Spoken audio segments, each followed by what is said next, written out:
But strangely, his all-time favourite vehicle is the 1950s Dodge Power Wagon.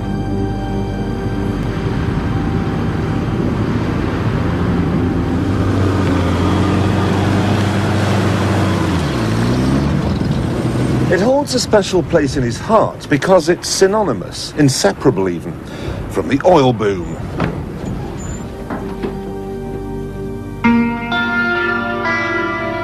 Early oil prospectors relied on them when they were out in the desert with their divining twigs.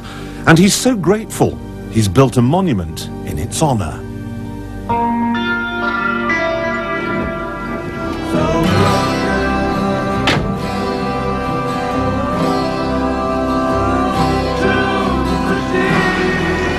Large, isn't it? You know, I've been around the world 5 times to make this series, and what we have here in the middle of the Arabian desert is the most amazing, most sensational, most outlandish, and by far the largest car in the entire world. The wheels are from an oil rig transporter, the wipers from an ocean liner, and the headlights cost £1,000 each. Every detail is exactly 64 times bigger than the American original, a point that becomes blindingly obvious when you step inside.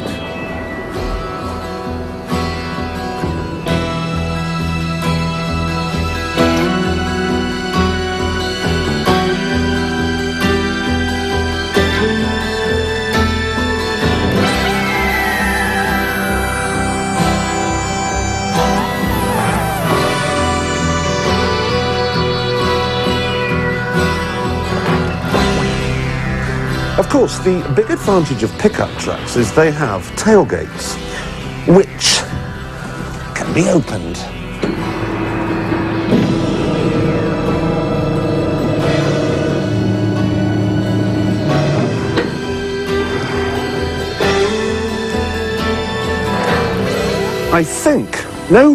I know that this is the best view I have ever had from the back of a pickup truck.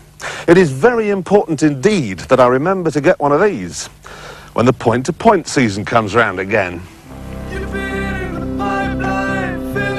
In between races, I could pop up to the master bedroom, which is where the cab should be.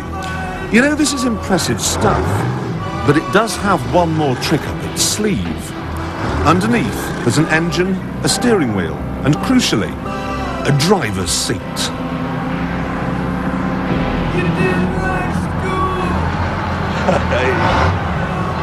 I do not believe what I just saw.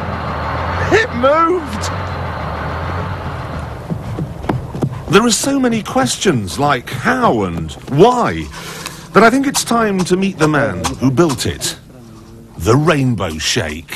We built all the pieces of this truck, nearly 25 major pieces, in Abu Dhabi, and we take it by truck to here and we assemble it in the desert because we can't assemble it in the city because it's very wide. It's nearly 8 meters wide. What sort of engine does it have in it? We have a small engine. It's not very big, but it's to move it only for small distance. It is industrial engine. They call it GM, Detroit Diesel 6-cylinder, but it's not very big. A truck engine? 300 horsepower. How much does it weigh? We don't know exactly, but it's nearly 50 tons, maybe. 50 tons. Most of the time, the desert is indeed empty and quiet and peaceful.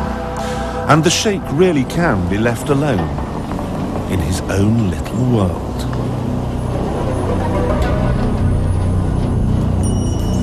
But once a year,